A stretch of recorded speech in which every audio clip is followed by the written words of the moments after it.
Sot është dita ndërkombëtare e drejtave të njerëzit, për çka shteti i Kosovës po punon maksimalisht që të respektohen kuptimin më afirmativ dhe plotësisht me standarde më të larta përndimore të drejtave të njerëzit në Kosovë, por në të njëjtën kohë ne gjithmonë duhet të kujtojmë të kaluarën që të ecim të sigurt përpara një të ardhme të sigurt për gjithë qytetarët pa dallim për forcimin e shtetit e në të njëjtën kohë për të ardhmen tonë euroatlantike. Por sot, pikërisht kam zgjedhur që të vizitoj Reçakun, që është pika kulminante e masakrave të shtetit të Serbisë që ka kryer kundër popullatës civile në Kosovë në kuadër të fushatës së gjenocidit të ushtruar nga shteti i Serbisë. Serbia ka kryer në Kosovë rreth 400 masakra kundër civilëve shqiptar, ka vrarë rreth 1300 fëmijë, ndërsa aparati shtetor i tyre ka dhunuar rreth 20.000 gra. Në të njëjtën kohë kemi rreth 13.000 shqiptar civil të vrarë. Ritheksoj, Reçaku shënon pikën kulminante të masakrave dhe krimit kundër njerëzimit të kryer nga shteti i Serbisë në Kosovë. Serbia ka kryer gjenocid në Kosovë, për fat keq ende ata të cilët kanë kryer këtë krim kundër njerëzimit dhe gjenocidin nuk janë hetuar dhe nuk kanë dalur para drejtësisë as lokale e as ndërkombëtare.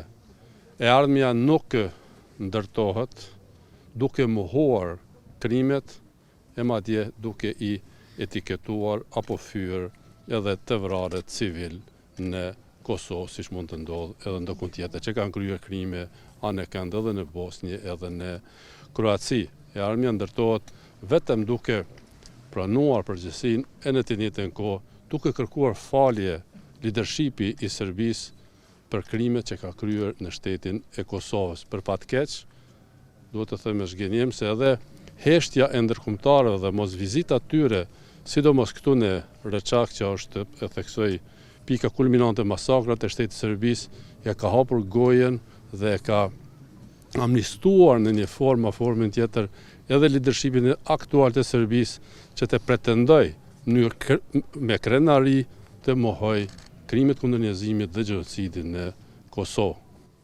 Kemi vetëm një pyetje, lutem Kosovës. Reagimet e ambasadave lidhje me deklaratën e Vučićit, i cili e quan këtë masakër që po e përmendni si trillet.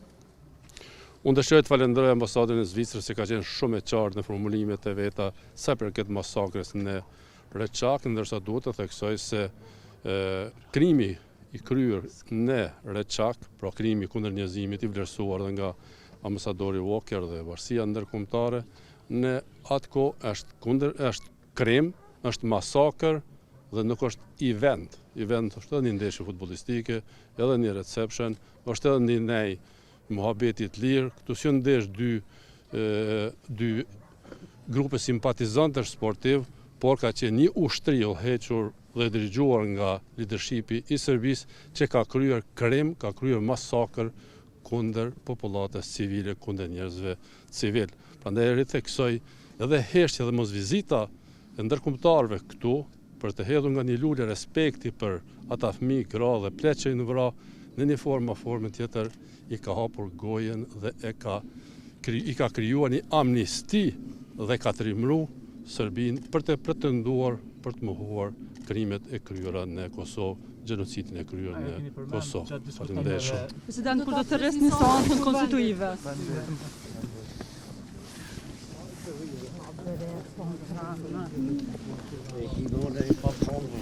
Që hullet tia.